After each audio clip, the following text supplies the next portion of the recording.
అందరికీ హాయ్, నేను విద్యాసాగర్. మన ఊరు ఫౌండేషన్ కాకినాడ నుంచి మాట్లాడుతున్నాను. మీ అందరికీ తెలిసే ఉంటుంది ఫౌండేషన్ గురించి. ఇది ఒక పబ్లిక్ అవేర్నెస్ ఫౌండేషన్. ఇప్పుడు నేను చెప్పబోయేది ఏంటంటే, ప్లాస్టిక్ వినియోగం చాలా ఎక్కువైపోతుంది.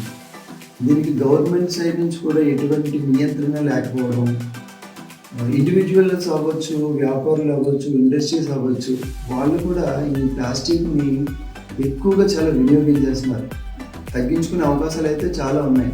ఫర్ ఎగ్జాంపుల్, ఇదివరకు మనకి వాటర్ బాటిల్స్ కానీ లేకపోతే డ్రింక్స్ కానీ కేసెస్ అట్టపెట్టలో వచ్చేవి.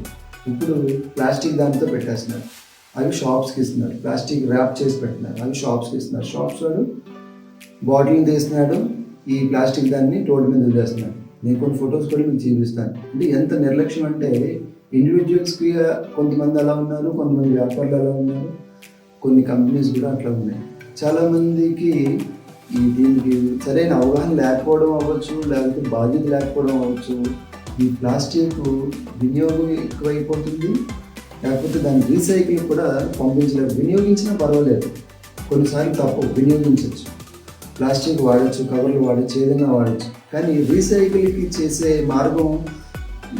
మార్గం ద్వారా మనం దాన్ని ఆ రీసైకిల్ ఏదైతే ఉందో పంపించడం జరగాలి. లేకపోతే రీసైకిల్ ఎవరైతే చేస్తున్నారో వాళ్ళని ప్రోత్సహించడం ద్వారా కానీ మనం ఈ కన్జ్యూమ్ చేసిన ప్లాస్టిక్ని మనం ఈ విధంగా పర్యావరణానికి హాని లేకుండా చేయొచ్చు.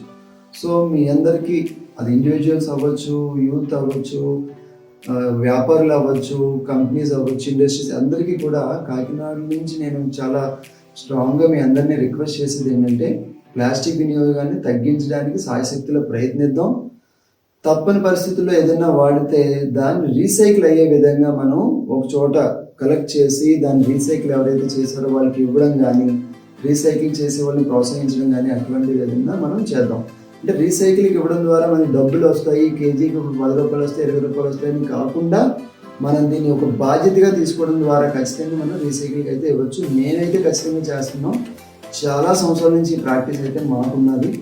సో మీ అందరినీ రిక్వెస్ట్ చేస్తున్నాను, వినియోగించడం తగ్గించడం, లేదా వినియోగించిన దాన్ని రీసైకిల్ చేసే మార్గాలని అన్వేషించమని మీ అందరినీ రిక్వెస్ట్ చేస్తూ, థ్యాంక్ యూ ఫర్ వాచింగ్. నేను విద్యాసాగర్, మన ఊరు ఫౌండేషన్ కాకినాడ నుంచి మాట్లాడుతున్నాను. Thank you.